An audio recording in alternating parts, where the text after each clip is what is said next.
Welcome back, friends. LostScarf here, and it's time for us to have basically a podcast with Gordon from A Shell in the Pit. Hello. And real quick, just in case you don't know who he is, going to toot your horn a little bit. I don't think it was your first game. Rogue Legacy, though, for me is the first game that I heard your music in. It was basically my first game. Okay, Yeah. And so you do music and sound effects, which I did not know about the sound effects part. But you do music and sound effects, and the music can be found in Rogue Legacy. You also did the music for Oklos, which I really love a lot. Viking Squad, you did music for that one. You did sound effects for A Night in the Woods. And the newest game you've done the music for, and I believe also sound effects, is Full Metal Furies. But there's a lot of other games as well you've done sound effects for, and music. Yeah, so basically I do music, and I started a sound design company, and or a sound design and composition company that was originally just me, but now it's 5 people. I'm still the only one doing music, but we've got 3 sound designers and an audio programmer now as well. So yeah, Night in the Woods, I actually barely did anything on that other than, the business stuff. And then M. Halberstadt, who I think you're going to talk to in future, she did she was like the audio lead basically for that project. Yeah Definitely want to get hold of them in the future. So basically podcast is just introducing our listeners to different people, just different kinds of creators, so they get just a lot of interesting things to learn about, and maybe they might be interested in this form as well. And what I'm curious about is, so for the majority, the music is by you, or do the other members contribute in some ways, like as you gain them? My job is basically music and business junk, and then some sound effects on the side. So I do all the music, and then I kind of, not on purpose, distance myself from sound effects because I still really like it, but I just don't have time to do that anymore. And also, we have 3 sound designers, so there isn't much need for me. So is sound designer, is that the name for people who do sound effects then? Yeah. Okay. Yeah, because, I don't know a lot. Okay. So the Rogue Legacy, that was basically your first one, and it's of course been a couple years. Now that game is near to my heart because it was around the beginning of the channel. We also played Rogue Legacy. And something I like, the thing about music is there's 2 first impressions. There's visual, and then there's, what's the word, auditorial? Like the first thing you hear, like, and music-wise, Rogue Legacy, you get that song right at the start with the black and white, and it's really good. And then you get the theme song, which I think is also excellent as heck. Yeah, that one's not by me. So there were actually two composers on Rogue Legacy. The other one was a pal of mine. Well, we're pals now. We weren't pals when we worked together, but we're pretty tight. He goes by Tedx, and so he did half the soundtrack of Rogue Legacy. So what happened was, a friend of mine at school, I was still in Vancouver Film School, and my friend Alessio Molina, who's he's back in Europe now. He just finished working on Hellblade, and he got hired to do the sound effects on Rogue Legacy, and then recommended me for the music. And I did an audition for the music, and I got the gig. But then Alessio got a job at EA in Vancouver here. And since he was an Italian citizen, he couldn't really do both. EA makes you sign a non-compete, but he had to take the EA gig to kind of stay in Canada for a while. So then I had to take over the sound effects, and since I was so new, I couldn't really handle sound effects and music on one game, which is kind of laughable to me now. But so we brought on Judson to help out with the rest of the soundtrack because he'd worked with the Cellar Door guys before. Okay. Well, one that you definitely did was the Oklos theme, right? Oh, yeah. Yeah. That is, I think it's my favorite. Great. When I started the game, because we got a copy of it to do a recommendation video on, I started up, I'm like, this looks interesting. And then the music kicks in, I'm like, okay, this sounds cool. And I just really liked the music. And then just playing the game and the different songs going in, like, this is... it's my favorite one, I think, is Oklo soundtrack. It's just... Yeah, that one's pretty dear to my heart. Okay, that's good. Because it just amps me. It just amps up just you're running a mob around doing everything. And it just... there's something about it that's very high energy. And just... You're doing exactly the right thing with that music. Yeah, that was the goal. And one thing about the Oklos music, I don't think a lot of people actually notice, is that it's pretty dynamic. So the songs don't just play front to back in the game.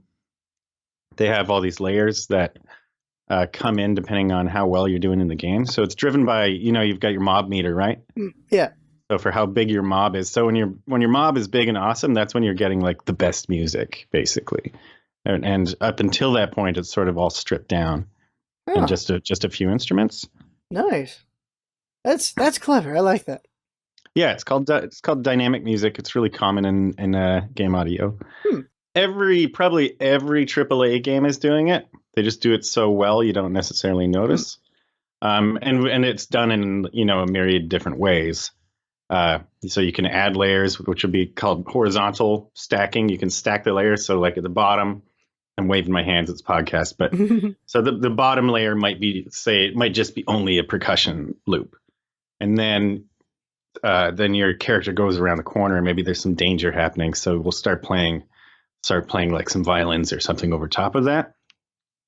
And so that's adding instruments. You can do that vertically, basically. Well, there's these long lines, so you stack them up. But then there are also, you can do changes like linearly in a time frame. So you can sort of switch the part of music that is playing. And you'll hear this a lot in like stealth games where suddenly the guards can hear you, So we'll go from just an ambient drone, which is one piece of music, and then bam, you've alerted the guards.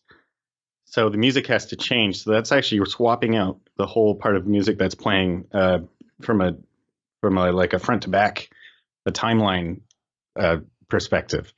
So like Metal Gear Solid, when the music just really kicks up when the guards notice you and stuff like that. Yep. And atmosphere. Like, I feel music is amazing for atmosphere. Really, it can really drive an emotional point very well.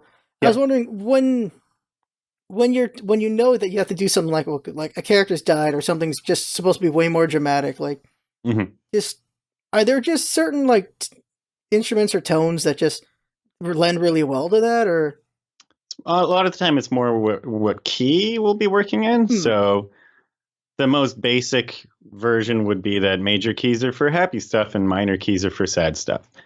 And then depending on the instrumentation, it's not nearly as much about the instrument itself as to how the instrument is played for getting a particular emotion out of it. So, if you're playing a violin really hard and fast, it's not going to sound sad. But if you play it long and slow with a nice vibrato or tremolo going on, it's going to feel a lot sadder in a minor key. So my like dumb rule that I follow, because I'm not a classically trained musician, I've just kind of figured it out on my own, is that stick to minor keys if you want something sad or negative, and stick to major keys if you want something happy. And then playing with the dynamic on your instruments within those keys is what gives it a lot more power. Oh, nice. Now, question I want to ask is, since you just said you kind of like self-taught a lot of stuff going on, I was wondering, like, what are influences or musically, or maybe music you grew up with, or just what has influenced how you've come to where you are now, I suppose, is the best way to put it. I mean, I think like most kids, I loved music. I listened to tons of it.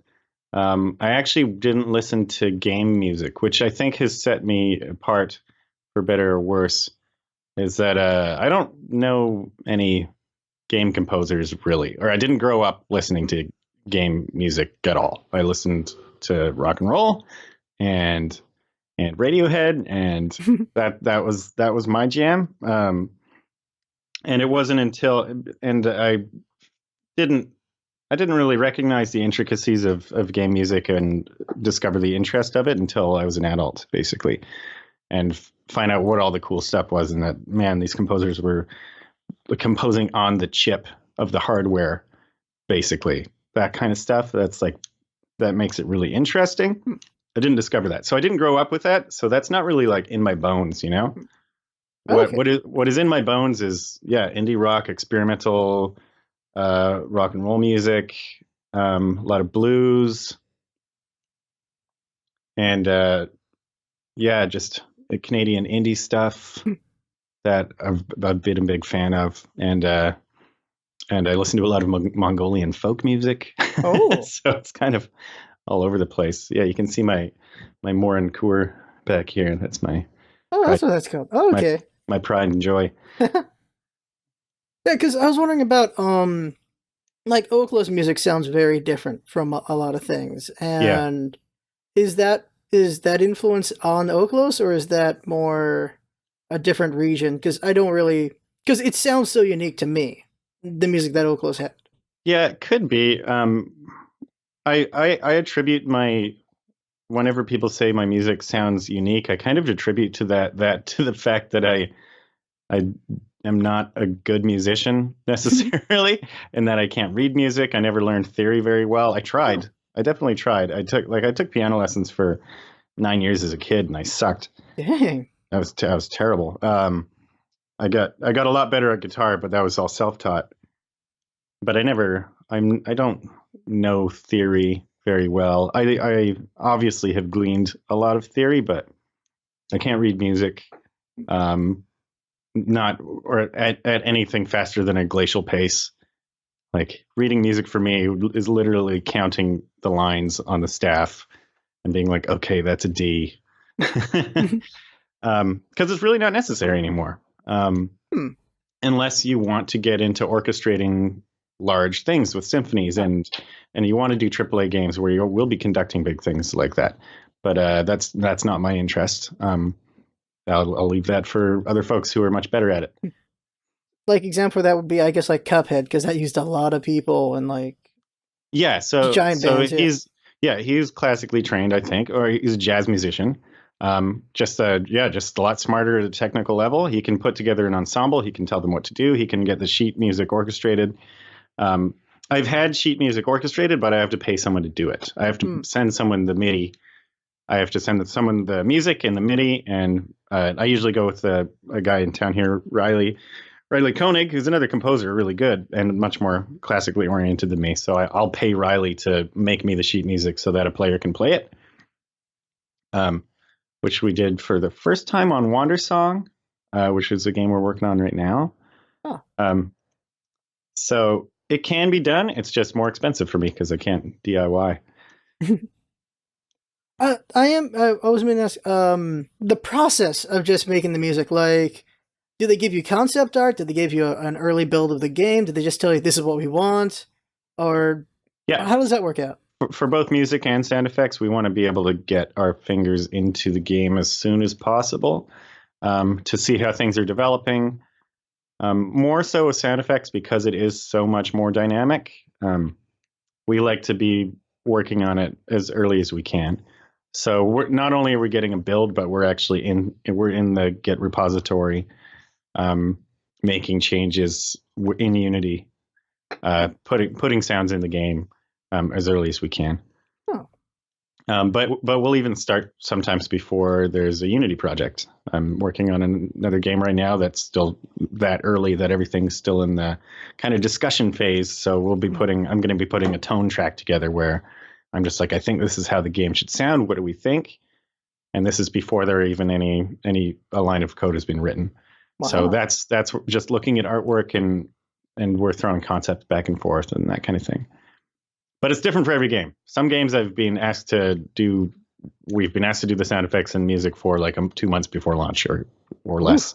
So Like, has like for example, like with Frozen, like Let It Go affected that movie greatly. Has music ever affected like something they wanted to add to the game? Because like this sounds really cool, oh and they yeah, want to big make time. something for it. Okay. With Wander Song, it's Greg's been like Greg Labanoff runs Dumb and Fat Games.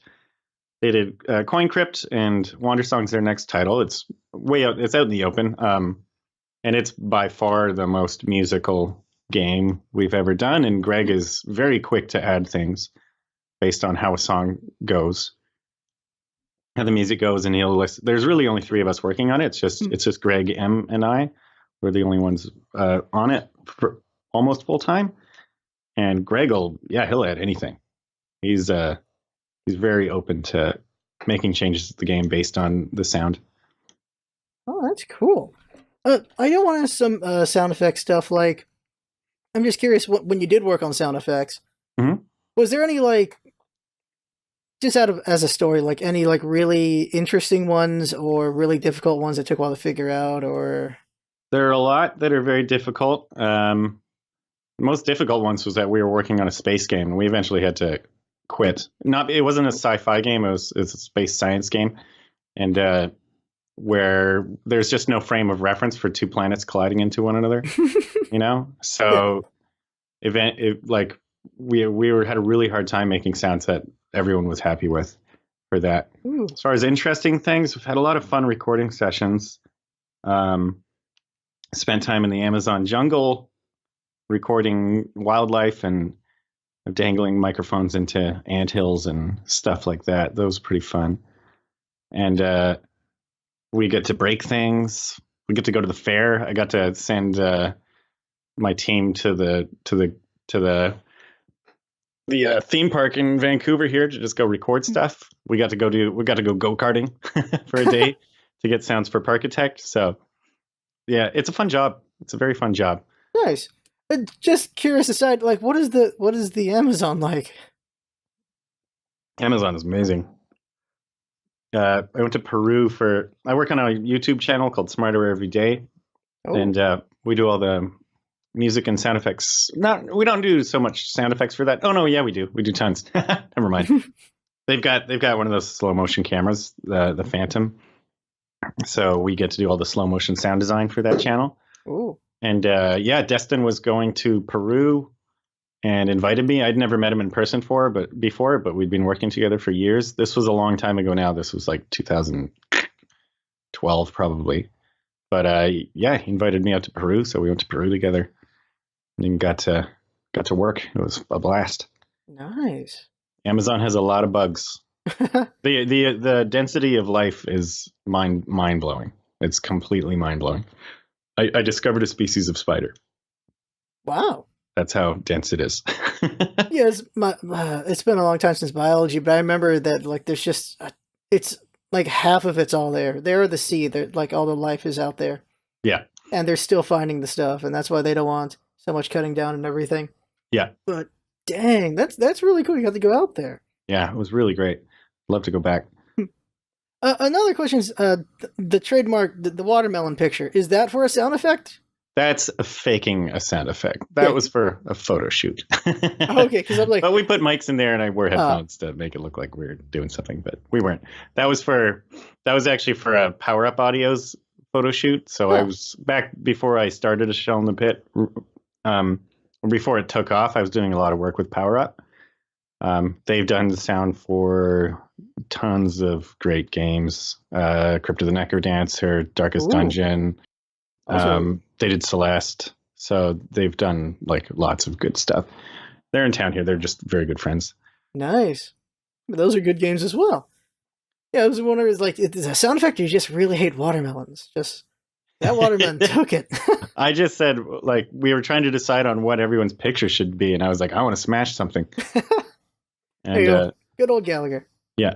So I am noticing a lot of instruments in the background. You named one which I already forgot. Unfortunately, it's he says Mongolian instrument. It's a Mongolian. It's called a Morin Kur. Morin Kur. Or Morin Hur. The anglicized translation is a horsehead fiddle. And so it's this kind of square box with two strings coming off of it. And you play it like a cello, sort of. You kind of hold it between your knees. Nice. And it's got a really good sound. The cool thing about it is you don't actually push the strings down to the fretboard. You push them sideways with your fingernails and the pads of your fingers. Oh. So your first and second fingers, you use your fingernails and you push the strings sideways, just very lightly. And then your third and fourth, your ring and your pinky finger, you push sideways with the pads of your fingers. Super cool. That is interesting. Yeah, it's I totally love it. Different.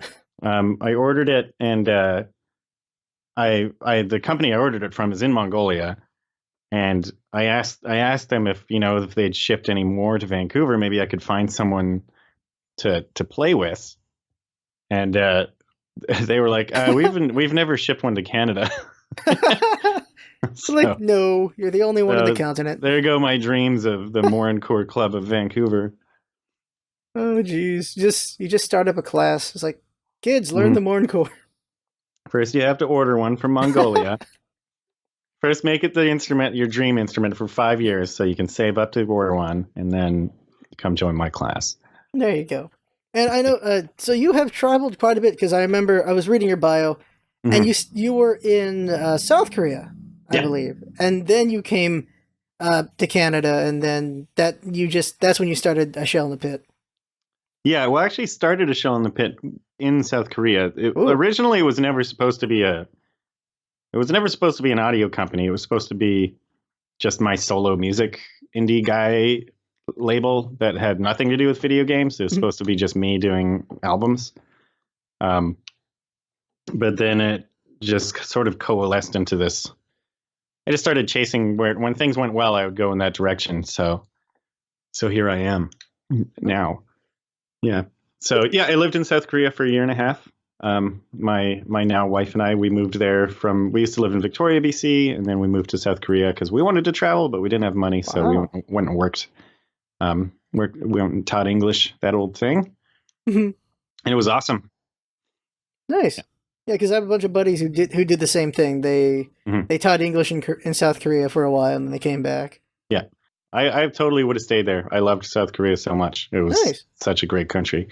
But my wife wanted to go to film school, so we came back and she went to film school, and now she's a big shot FX makeup artist. Oh, nice. Pretty exciting trajectory. Yeah. You also attended, didn't you? Or because I remember reading something about a scholarship that you won, or yeah, I did the sound design program. So she came back and she joined the makeup effects program. She'd saved a lot more money in Korea than I had because I was just like drinking way more. And she was like working. As soon as she decided she wanted to do this program, she just started working a lot and saving a lot of money.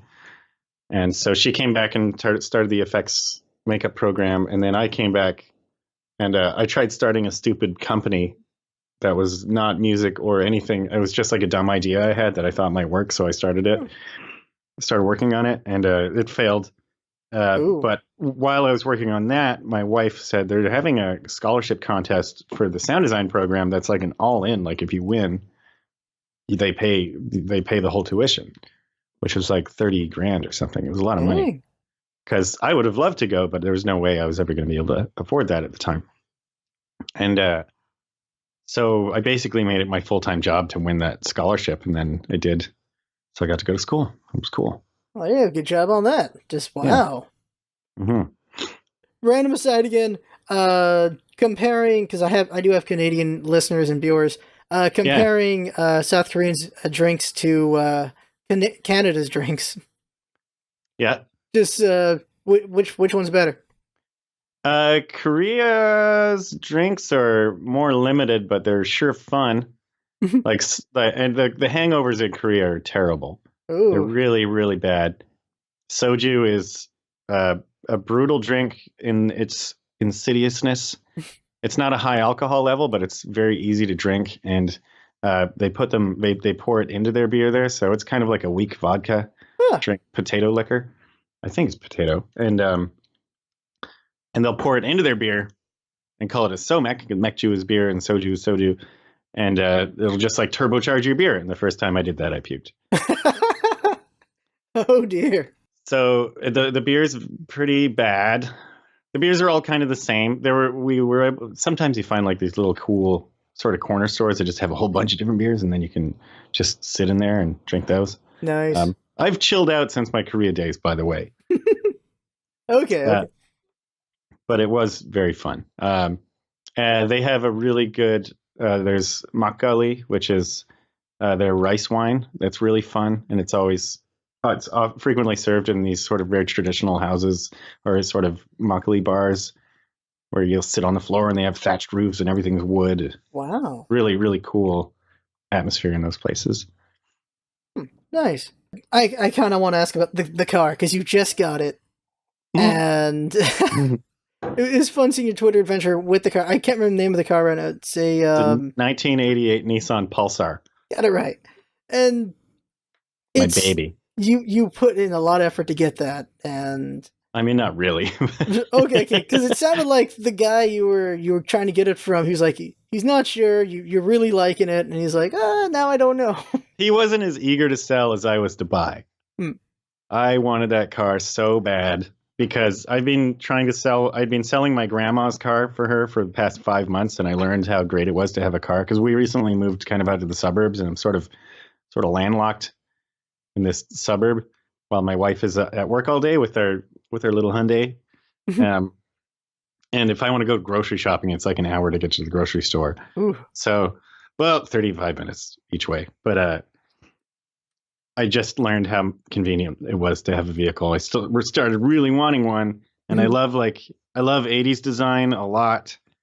And this Pulsar came on Craigslist months ago, and I was just eyeing it for months, and nobody else wants it because it's just I'm the only weirdo that just is obsessed with this car. And I got it. The cheapest car I've ever owned, and it's by far my favorite. Nice. Yeah, I got a 20-year-old ES 700 Lexus. Oh, cool. And okay. Yeah, it's nice. Like the old cars, they just last. It feels like Lexus is one of the most reliable brands. Yeah, it's second to Toyota. So it's nice. Mm-hmm. Back to music. The newest one is Full Metal Furies. Yeah, that's the latest. And latest and greatest. I will say my favorite is Elise. Because last night I was listening to all the soundtracks. I was listening to Rogue Legacy, Oklos, Viking Squad because I own those games, and then I listened to Full Metal Furies. And Elise is my favorite one because you can hear some of the Oklos influence on there, and then it just becomes its own thing. It's just really good. Yeah, there was some crossover. I was working on Oklos and Full Metal Furies at the same time for at least a little while because they were both really long. Both those games were in development forever. Oklos was like 5 years, and I think Full Metal Furies was 4 years. Because that's the Rogue Legacy developers' newest game, right? And they haven't put out a game since Rogue Legacy, which I think was 2012. So or 2013, 2012, 2013. I believe it's 2013. Yeah. Yeah, and so they've been working on that basically ever since. So there was some overlap, which was really funny because they're both Greek kind of inspired games.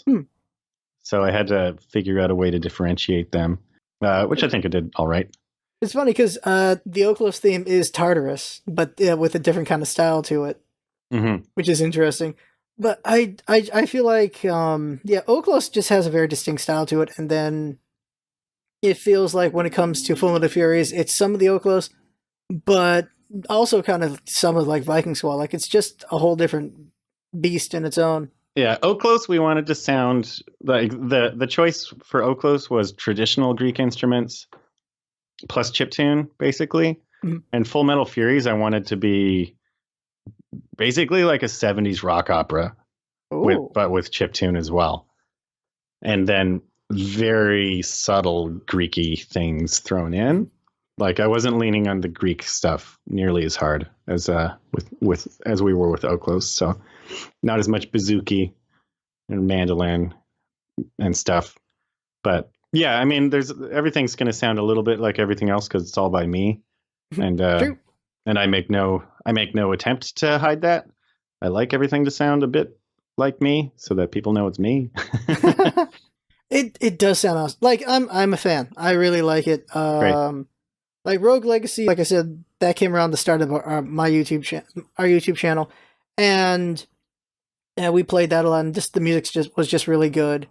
And then Oklos comes around like 1 or 2 years later, and I just forgot, kind of. But around the time when Oklos came out, you did an offer for content creators because content creators are supporting indies and everything. Like you guys can run El Shell in the Pit's music as long as you credit and everything. You don't say it's your music and things like that. So, and then like, oh hey, okay, I remember this. I remember this guy. I remember Rogue Legacy. I remember this guy. And then I hear Oklos like, oh, this is amazing. I was like, oh, it's him again. Oh, okay. Great. I'm glad that worked. I didn't actually get much feedback on that. That little content creator package I put out. A lot of people lot of people took it, but I never heard from anyone. Yeah, that's true. This is the first I've heard from an actual content creator on it out of the True. several dozen that downloaded it. But yeah, I never gave feedback. My bad. It's been like we've been using it for years. Like Good, cool. we'll credit it's your music, but we use it for like lists and things like that, or if we just need background music for something. Yeah, maybe Like, we'll do another one then. It's mostly Oklos, like because I just really like Oklos, I guess. Great. But this is something I'm wondering about: is how much like is there a real big concern for music theft? Like with like art theft is a very big problem, but I don't know about music. Is that a big problem? Or it's tough to control your IP. Basically, we're not losing money necessarily with music theft, but you want to be able to control how your music is being dispersed. So one of our main problems is YouTube channels just stealing it and uploading it and then putting ads on it.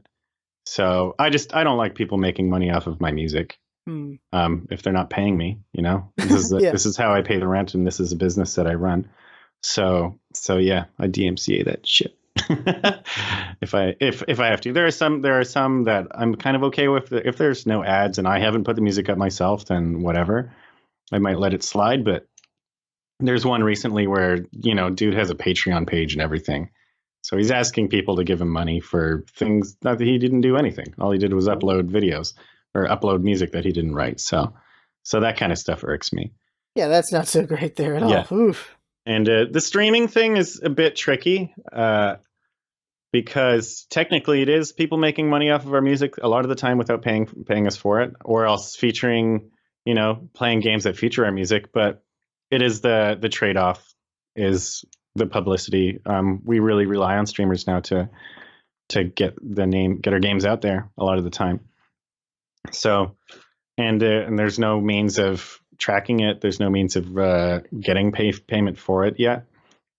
Like in the old days, in the when it was all just TV, basically everyone would be paying a little bit for every time a song is used. Every time a song was broadcast on TV, the composer gets paid for that via royalties, and that's kind of being thrown out the window. So it's the Wild West right now as far as rights are concerned with streaming and YouTube channels, Let's Plays, that kind of thing. And it's just it's definitely not worth the effort and the anger that it would cause to go after people for it. So, and I just don't devote much energy to it at all. I'd rather just be making new music. Yeah, there's slowly growing more crackdown on it. I think it's more they give more developers the power. Well, with YouTube, they give music some power as well. But with Twitch, developers are getting a little bit more power because recently they put in a rule that developers can DMCA something on the spot, especially when it comes to like embargoes, if anyone's breaking that. Yeah, so, the embargo thing is good. I'm glad that one has come up.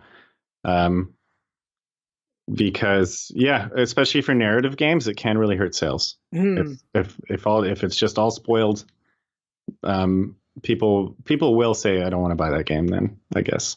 Yeah. Because a narrative game, like the story points are the carrot to keep going, So it's almost as if instead of a trailer for a movie, they just played the whole movie. Pretty much, yeah. Like I always have that debate with myself because I do LPs. Like we do recommendations, we do LPs, we do this podcast, we do a variety of things. And I did A Night in the Woods, and it's an amazing game. I don't know if you ever played it. I played it before it was done. I was a tester 3 weeks before it launched, and nice. And it was hairy actually. It's just such a compelling story and game, and I do wonder if I watched someone else play it, would I have bought it? I have no. It's an amazing game to me. Like it's one of my games of the year. Yeah, that was what that one was. Me too. And yeah, that is always the question with narrative games: is will people buy it or will they not because you're playing it? And it's kind of impossible to get. It's impossible to get the metrics right, so we can't prove it. But I think developers should have that control, whether it's provable or not.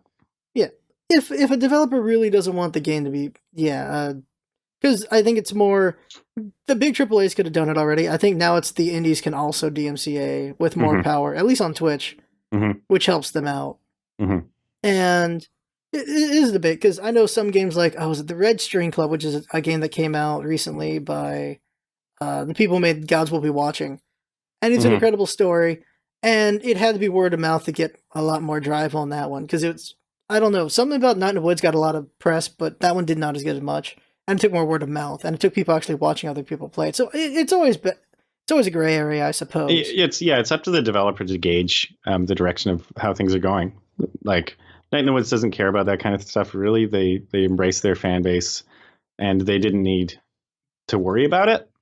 Like Night in the Woods was going to sell well, no matter what, right? Whereas other games, it's the decision of the developer. And they'll let them hurt or hinder themselves or help themselves, I think, as they see fit. I know it was a point of contention for that Dragon Cancer. Right. Because a lot of people were afraid to play it. So they opted for that step of separation of watching someone play it rather than playing it themselves. And having a goofy streamer kind of crack jokes over it makes it less sad. Or just having subscriber chimes coming in from time to time kind of just like really breaks up the pace. But from the developer perspective, it also really occludes the impact that the game was supposed to have. So I think they lost sales over it, but I think a lot of their games don't. I remember the developers of that Dragon Cancer did say they feel it did negatively impact them. Yeah. And it's such a serious game. Like I'm scared of playing it and watching it. Like that's a tough one, right? That's a tough sell. Yeah. But yeah, they said it definitely was negatively impacted in their opinion. And yeah, it's for me it's respecting the game and in every way in music and sound. So I try not to obstruct the game or even the sound. And yeah, like something as narrative wise or atmospheric, getting it broken up by new subscriber or something like that would really be unfortunate as heck. Yeah. So, and I mean, but people are going to do what they're going to do as well. I'm pretty hands off, and I just don't care that much a lot of the time. But I think the people that do care should be allowed to care and have control. Yeah. For sure. A question about just other composers or other. Have you ever listened to other game soundtracks or? Oh yeah. Yep. So then, you must have heard Cupheads. I would assume. I haven't listened to it back to back yet. I haven't played the game yet. I played barely any games in 2017. Ooh. It's just super busy. So I haven't listened to it yet. I know it's good. Because I know Sam Justice, who was on the audio, who did the sound effects, and I know they would never work with anyone that wasn't amazing. So, but yeah, who did I listen to? The Oxenfree, which is 2016, but that's probably my most listened to album last year. That and the Jet O'Maro soundtrack by Gabriel Koenig, who's another local Vancouverite here. That we did the sound effects for Jet O'Maro, but Gab, who's the game developer, did the soundtrack, and it's amazing. Wow, it's so good. Yeah, so that was probably one of my albums of the year last year of any kind. Yeah, that and yeah, Scientific is just he's a great guy and great composer. Okay, just start making me wonder. Is there just a big music scene in Vancouver when it comes to games? There's a big indie scene and indie game development scene in Vancouver. Probably the biggest in the world, I think. Huh. Pretty awesome here. And we're right next to Seattle too, so that's how I know Scientific. I've got to hang out with him a bunch because we're just kind of sister cities. It's like a 3-hour drive, maybe 2.5-hour drive from between the two. Nice. Yeah, so we got lots of independent developers here. Northway Games, Red Hook Studios, Brace Yourself Games, Clay is here. Yeah, there's tons of good studios in Vancouver. Good. I should just drive around Vancouver and try to get people interested in an interview. When it came to the newest one, say Metal Furies, like, you said they were in development for 4 years, so you just off and on with them during the whole 4 years while doing other projects? Yeah, basically, I can't. My, I sustainability is really important to me as a business model, so I never work on just one thing at once. Hmm. I've always got several things on the go. We've probably got 10 games on the go right now. Woo. Um, not 10 soundtracks. I've probably got 3 or 4 soundtracks right now, but and Wander Song is taking up like 70% of that time. But so yeah, we're working a lot of things at once. Dang. Uh, is there a challenge? Well, there has to be like a challenge of being consistent as far as because you're doing so many soundtracks at once. hmm It's pretty. It's all about palette. The easiest way is to you set your palette. So you say I'm going to use these instruments for this game, Hmm. and I'm going to stray away from that as infrequently as I can, and that really helps tie it. Just give it a sound, you know. So, like Viking Squad was mandolin, acoustic guitar, electric guitar. I built a drum set out of in Contact, which is a sampler. It's a software sampler. And my drum kit is we recorded a bunch of stuff at a sound studio in Vancouver, and at home I'm just like, hitting floors and slamming doors and stomping on the ground, and the garbage can lid full of bolts and things like that. And so I built a Wow. digital drum kit out of that, and that's one of the only drum kits in the game is that. So that's sort of that's what keeps that tone nice and constricted. And whereas Full Metal Furies a little bit more broad, but I just knew it was going to be a lot of guitars because I wanted it to have this rock opera sound. So it was going to have a lot of guitars, crazy guitar harmonies. We're going to use a lot of more traditional drums, but also a chip drum stuff on the side. It's a very dense soundtrack with a lot of instruments, so it's a little that one didn't have nearly as tight of a parameter as far as palette goes. And then Oklos there's no guitars in Oklos. But we will use mandolin because it's Greek. We're going to use a lot of digital bouzouki and chip kit, like a chip drum kit only. So you set out these palettes, and then you stick to your palettes as close as you can, and that's how you get a soundtrack that sounds like one cohesive thing. Except for Wander Song, which is none of that. Wander Song is everything. It's a wandering song after all. Wander Song's going to have about 120 tracks when it's done, Woo! and we're spanning dozens of genres. It's going to be crazy. Ooh, you're getting me excited for that. That sounds crazy. Well, you just said crazy. Done about 80 right now. Yeah. Wow. So it's been exhausting. I bet it would be cheap. That's a lot to get out. Wow. That is an impressive number. Because I wanted to ask about the halftime show. Because did the sound balancing kill you or not like it killed me? Oh, I haven't watched it. No. Oh, because in it's Justin Timberlake, and the whole thing is he's holding a mic and he's just talking away from the mic while he's singing his songs, and it's just everyone's like, "What is he singing?" It's because he was more focused on the performance, I guess. Yeah, that can happen. They might have given him a mic he's not used to as well, because mics all have different directionalities. So like this one's got a bunch of different settings on it. Ooh. So if I put it to like Omni over here, then it's like picking up the whole room. You can snap anywhere around it. So it's like a big sphere of what it picks up. Whereas if I click it way over to the other side, now it's very cardioid, which means directional. So if I go over to the side, you can't really hear anything. Huh. So, which is good for things like podcasts, things like dialogue where the person is stereo or stationary. So if they gave him a mic that was like two directional, it would have to be pointed, it's kind of like a flashlight. If it's not pointed in the right direction, then it's not catching the signal the way it should be. So we call that being off axis. If you're off axis, then it's muffling and you can't hear it correctly. I should ask you mic questions. That's really cool. It's right in front of me.